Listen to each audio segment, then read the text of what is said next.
But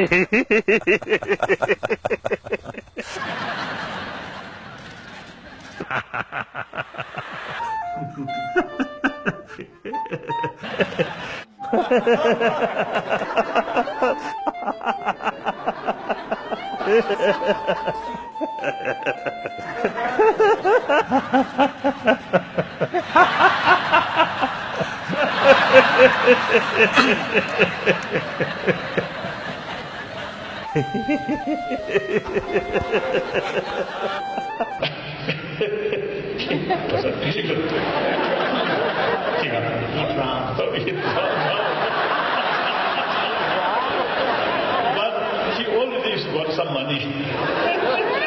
So I think his whole aim is selling tickets. He don't care, some just days, it doesn't matter.